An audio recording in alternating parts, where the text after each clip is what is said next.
Hazel here, your upcycling lady. Today we're going to try something a little bit harder. We are going to make a hat out of a sweater. So you may recognize this. This was a sweater that I used the other day. We cut off the arms and we made fingerless gloves. My daughter's been wearing them all over the place. She loves them. Today we can use that same sweater, or you can go find another one. The materials we're going to use today, we're going to use a ruler, so you need to find a ruler. You need some scissors. You need a Sharpie or a good thick marker that you can just draw on fabric with. And then your needle, trusty needle and thread over there, and a hat that you wear pretty regularly. And we're not going to do anything to this, so don't worry, we're not going to cut it up or anything. This is safe. Okay, so in order to get started, we need to take your sweater and we need to turn it inside out. So turn that sweater inside out, lay it down. I'm going to face this one towards me so that I can actually work with it. And then what we're going to do is we are going to open it up a little bit. So in order to open it up, what we're going to do is cut along one of the seams. Just cut that seam from the bottom, from the bottom to the top, right from the bottom to the armpit. I'm going to go ahead and do that right now, cutting open that side seam.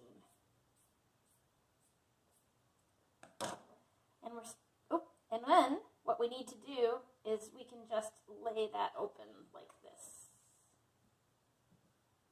Well, I guess in order to do that the right way, we should really open it up on the shoulder as well. So go ahead, open it up on the shoulder. You don't have to be perfect about this. This isn't a cut that we need to look at for later. So there you go. I've opened it up all the way. This is my bottom edge down here.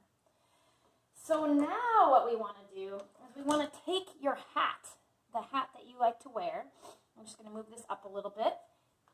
And I'm going to put the hat here. And what I want to do is we need to measure the width along the edge of your hat so we can tell how wide your noggin is. All right, so what I'm just going to do is I'm going to use the inches on the ruler here, and I'm going to roughly measure it. Nothing has to be exact. I'm not very good with exactness, so we're going to keep it a little rough, which is fine, because we always like to have a little extra to work with anyhow on the edges for when we're sewing. So this here is roughly about 10 inches from one side to the other. And then you've got to imagine there's another side to it, right? Because it's a round circle, so we're going to double that. So we would have 20 inches. So we're going to estimate that this, right here around the edge of your head, where the hat lies, is 20 inches. So what we'll do here then is we're going to use that same ruler, and we're going to measure out 20 inches at the baseline of your sweater. And my sweater line here is black, and I have a black Sharpie, so that's not going to work very well, but it's okay. What I'm going to do is I'm actually going to put my line just up a little bit higher, just so I'll be able to see it. So I'm going to mark my 20, I'm going to mark my 10 here, and then I'm going to mark the other side of it, so we have another 10 right here. And I'm just going to do a big line right like this. You notice we're drawing on the inside of the sweater, so it doesn't matter, because nobody's going to see it. So I'm just going to draw a little line up like this from the 20 mark. And then what I'm going to do is, this is the fun part. I'm going to cut a little bit, but when I cut, I'm going to give myself, remember, I'm going to give myself just a little bit more than the 20, so that we have, when you're sewing it together, you need a little bit extra. So what I'm going to do is I'm going to cut from, I'm going to estimate right from the 20 line, cut it right down there.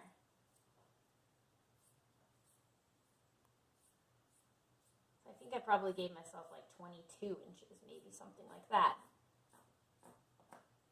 There we go. Now I have a square. Now what we need to do is take your hat out again, and you want to measure from the bottom up to the top.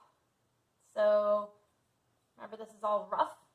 Looks like it's about 8 inches. And if you did have one of those soft tape measures, you could actually put the tape measure here and measure it to the crown on your head. And I did that the other day, and it actually was 8 inches. So this is pretty accurate. So then what we want to do is we want to measure that 8 inches out on your sweater.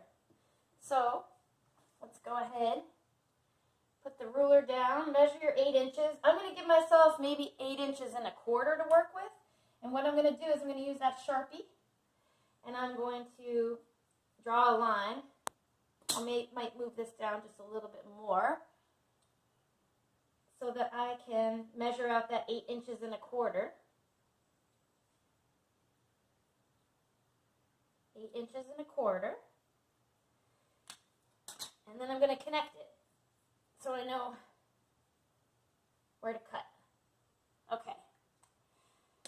So I'm going to give myself that cut right now.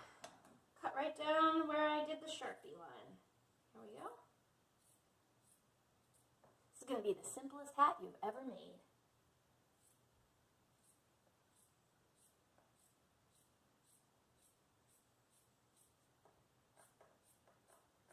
All right.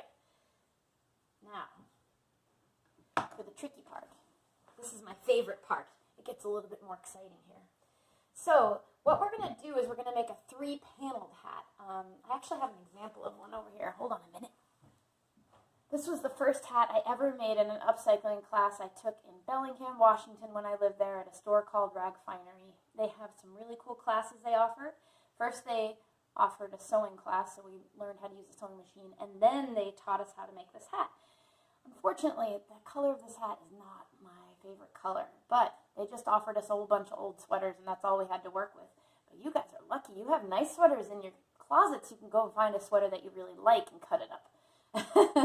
But if you notice here, this hat has 3 panels on it. I don't know if you can see, but if you look at the base here, you can see it's got 3 panels on it. That's what we're going to do.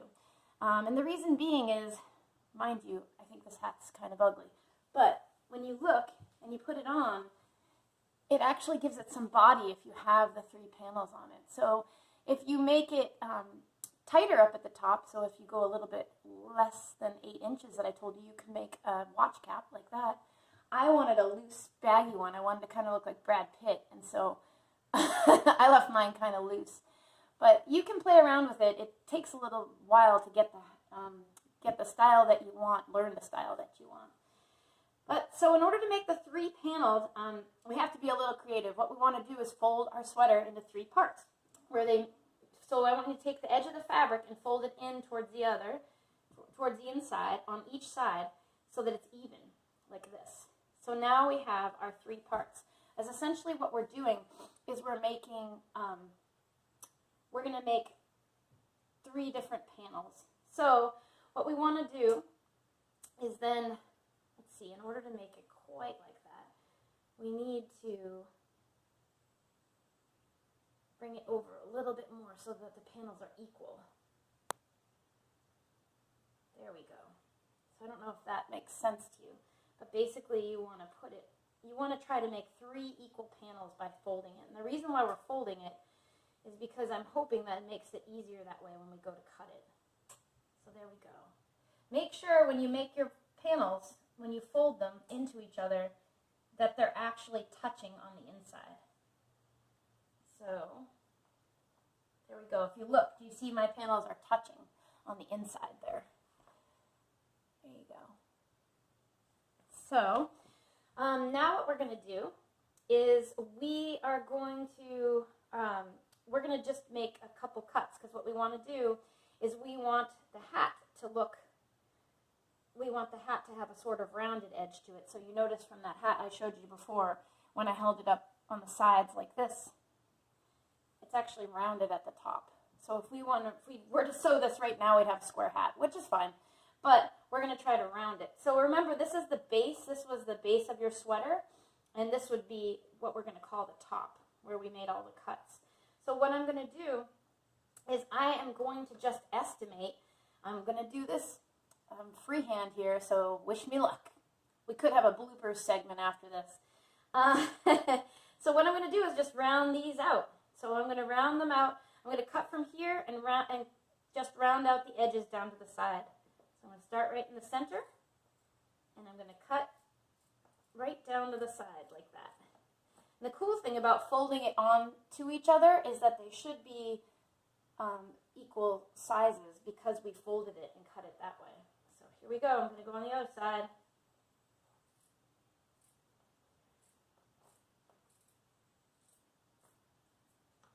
If you noticed, I went a little bit lower on this side, so I'm going to go a little bit lower on this side now.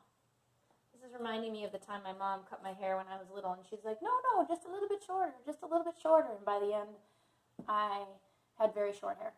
I had a buzz cut. All right, so now we're going to open it up and see what it looks like. So if you look, what we should have now are these 3 panels that I was talking about. Ta-da! It actually worked! Now, the tricky part is for you to do after I leave you, and that is that you're going to sew these together. And the way you're going to do it is you're actually going to sew it, make sure you sew it inside out. What I would do to start was to put these panels together, like this. And the first thing you're going to want to do is you're going to want to see how they look. If they don't match up exactly, that's fine. When you sew, you're going to find out that it will get a little bit better. And the way you're going to want to do it is you're going to want to sew the edge, this edge first, to sew it, this far edge, just to make sure that this is connected. And then once you've got that connected, you're going to want to sew the 4 corners together, the 4 curved edges together. So by the end, you should have something that's sewed like this at the end. And then I could show you what this looks like on the inside for a little bit of demonstration. So if you see, what I did was I sewed these corners together into 3 parts. And if you look real closely, I had only cut down to here, just like we did. This down at the very bottom is still intact. It was never cut. And so once you sew that together, you'll be able to, you sew it all inside out, you turn it back the right way, and you should have your hat. So why don't you try this at home, and then why not you look for, I'll try to post some pictures about my final hat. We'll see how mine came out. And then maybe you guys could even post some pictures and see how your hats come out. We could have a whole hat party.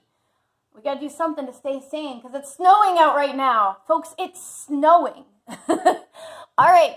I'll talk to you later. I think we'll try something maybe a little bit easier, especially for the younger people that are watching out there for tomorrow. I know my daughter wants to do something that involves putting shapes and sewing shapes onto one of her skirts. So we're going to work on that tomorrow. All right. Talk to you later. Bye.